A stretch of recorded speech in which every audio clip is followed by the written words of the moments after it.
I'm going to start with the question of how do you value yourself right about now? How do you value yourself? Now remember, your self-worth equals your net worth. Okay? And a lot of people forget that. You need to work for your future if you want the good life. Okay? And here's the sting. No one can possibly predict their future. You can't. It's impossible. But the awesome thing is that we can actually get pretty damn close to it. And we can do this by planning, by believing, and by achieving whatever it takes to make it the way that we want it to be. You have the power. The power's in your hands. Now, if I was to ask you right now to write down who you are and what you're capable of, I would say there's a high 90% chance that you're probably going to go small on yourself. Yeah, you're going to think it may be big and may be awesome, but the truth is that most people base who they think they are and what they're capable of off the references of their past. And those very thoughts may be the negative forces or the negative experiences that it may very well be holding you back right now. Okay? What do you believe you're worth? Because your net worth in life matches what you believe you're worth. And your beliefs and habits strongly determine your financial success. They really do. Right? We spoke about casting your vision a few weeks back. And if you have no vision for your future, you'll be a slave to your past. So I want you to write down right now, why do you believe that you should have the outcomes that you desire? Get a pen and a pad out and write down why you believe that you should have the outcomes that you desire. I think a lot of people are writing their goals out, right? They write it out, these big audacious goals and their short-term goals. But why do you believe that you should attain those goals? Why are you worthy of those goals? Get crystal clear on that, right? Why should you have that vision that you're dreaming of right now? What skills do you have to make this happen? And what habits are needed to be in place to make this happen? All right, get crystal clear on this. Because what will happen is you'll say something like, I'm worth $1 million. But your subconscious program will tell you, well, wait a minute, are you? I don't know yet. Do you have the skills? Do you have the habits? Do you have the unwavering belief? Right? It's not stupid. And this is why a lot of people don't fulfill their dreams, because they're not congruent with their underlying beliefs.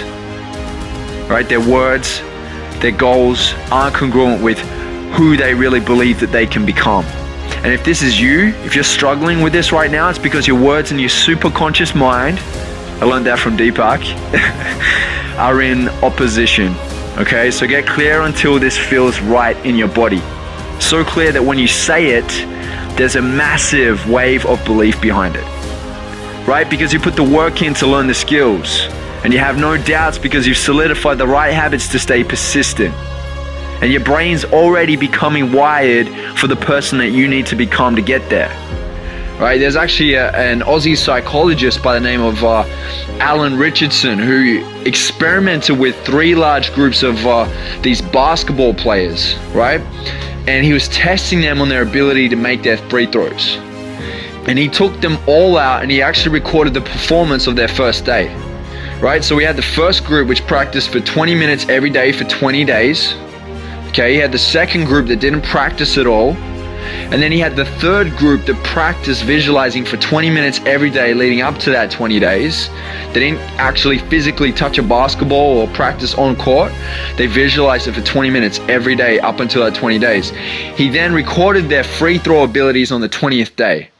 And it's amazing. Like the first group that had practiced every day for 20 days, so 20 minutes, they improved by 24% overall.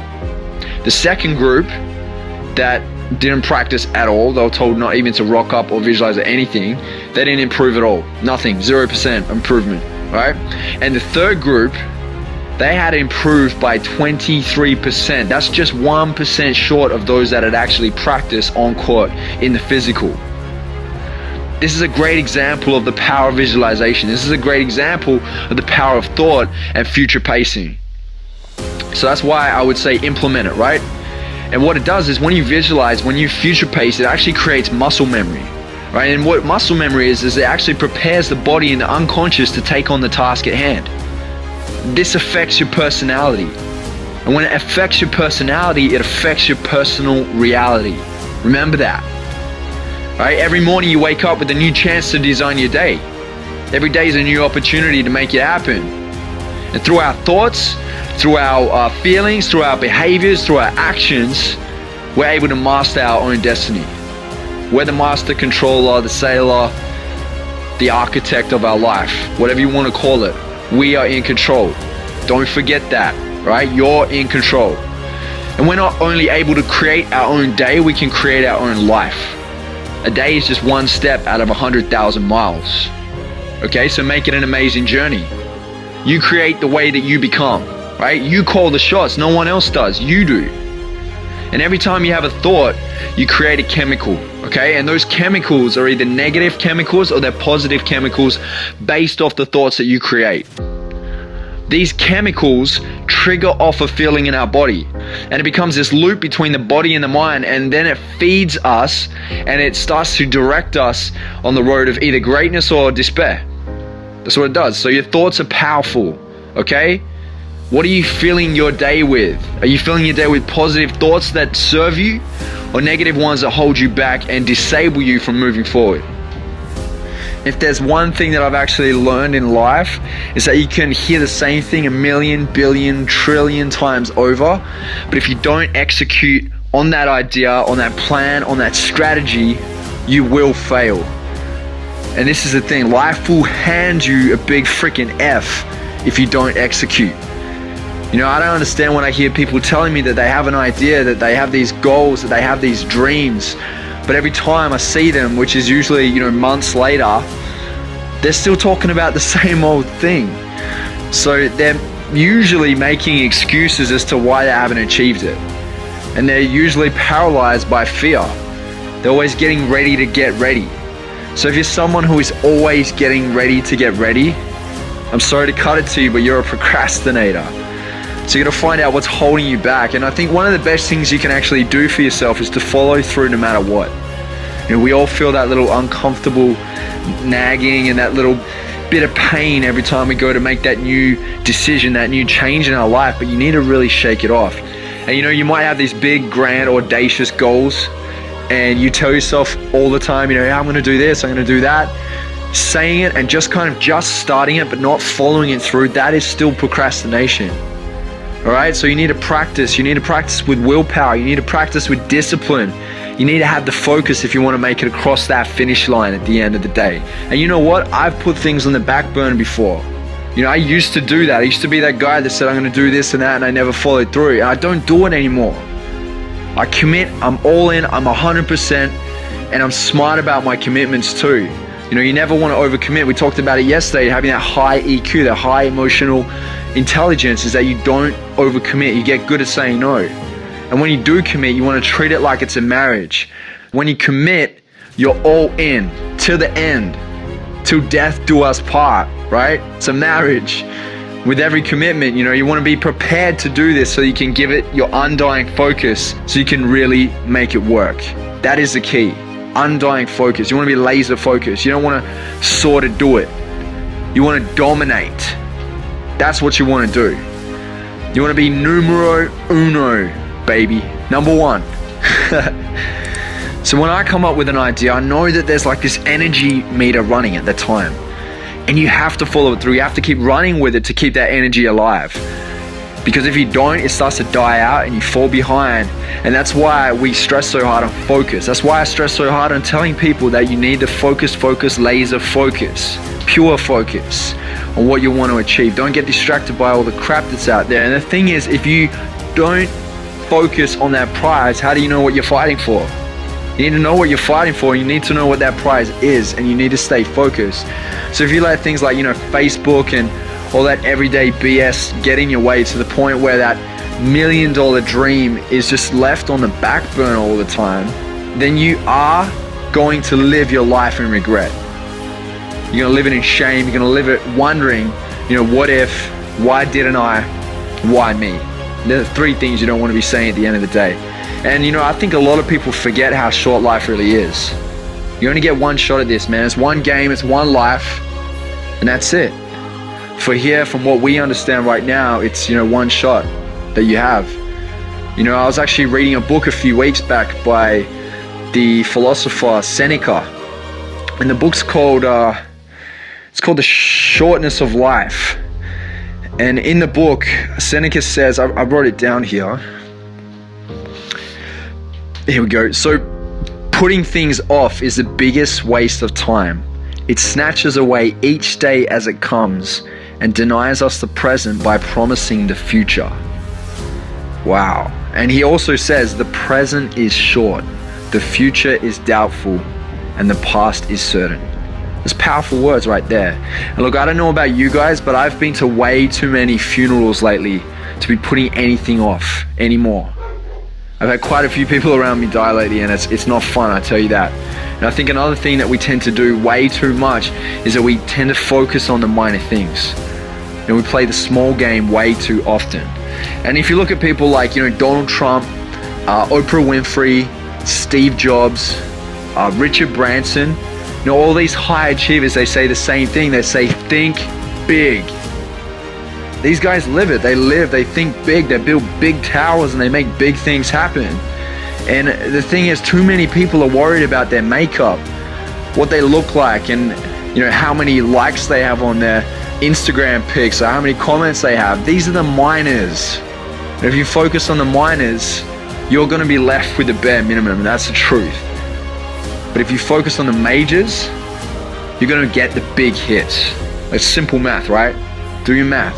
Where is your thermostat at? And I'm not talking about financial thermostat, but I'm talking about your happiness thermostat, your experience thermostat, your love thermostat. Are you taking each of these thermostats to level 10? Or are you just playing this halfway on some level, and something else you're kind of just doing it on 2 or 1? Or are you getting sidetracked by society's insecurities, like reality TV shows, or even, commercial products and things like that are out there, that other people are actually making major money on, by the way? Not you, them. So do you know what your musts are to peak that level of your thermostat? Do you know?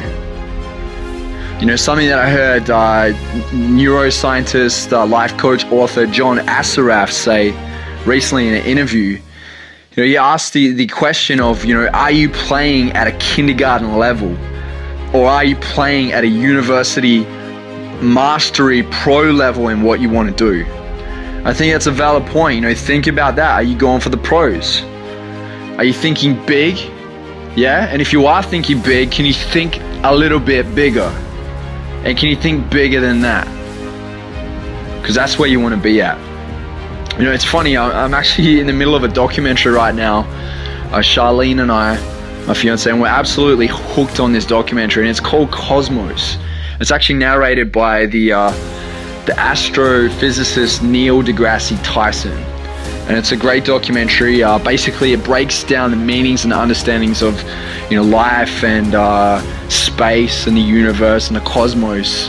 And it's amazing. So if you get a chance, you want to watch that documentary. It's actually on Netflix. But look, the one part of that documentary that is a real standout to me is the first episode, right? And Neil deGrasse Tyson, he takes you through our whole solar system. He takes you through our galaxy, and then he takes you through the universe and what they believe to be outside of that. And it's crazy when you watch this, it fully opens your mind to the idea of what other amazing things are out there that we don't even know about.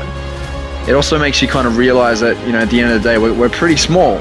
We're so small, and all those dramas and all those troubles that come our way in our life it's almost obsolete to what's really out there in the big scheme of things. And this is truly humbling. So we need a little reminder from time to time that the world doesn't just revolve around us, and that we should be focusing on more important things in our life. So how do you go from kindergarten to the pros? That's the question for the day. Right, how do you go from that level 1 level to level 10? You want to max out whatever position you're in. You want to max out in life. You want to max out your business. You want to max out your happiness levels, your love levels. And if you want to do that, you need to be well pro'd up in the areas of your vision, your why, and your goals. And if you don't know what your vision is your ideal outcome for what you would love to achieve. And then you got your why, which is your burning desire for you to reach that vision. It's basically, your motivation. It pulls you, it inspires you to get there. And people are either pulled by two different things: desperation or inspiration, pain or pleasure. Work out your why. Why do you need to reach this vision? Why is it so important to you? And what you want to do is you want to go 5 levels deep with it to really find out why. And then goals. The third thing, obviously, everyone knows what goals are. Write it down, make it happen. Just keep it plain and simple. They're for your little short-term achievements. They're like the little pegs along the way. So don't get caught up too much on the little goals for too long. What you want to do is you want to reach that vision. Okay, so your goals are those little markers that get you there, where you platform from one goal to another to get you there. I'm just kind of warming you up and priming you for the majors here. Alrighty? So just remember this. If there's one key thing that I can stress to you, it's to practice being focused. Self-discipline is what's really going to get you there. And that's with any area of your life. Self-discipline to implement new habits, to learn, to meditate, to stop complaining, right? And it comes down to a high level of focus on the positive, productive things that are going to inch you closer to your vision. So if you can learn to prioritize, plan, to be methodical in your approach to life, you will win. All right, that's me for today. I hope you took a lot from this call. Make sure you get out there, kick ass, have a load of fun, and make your dreams happen.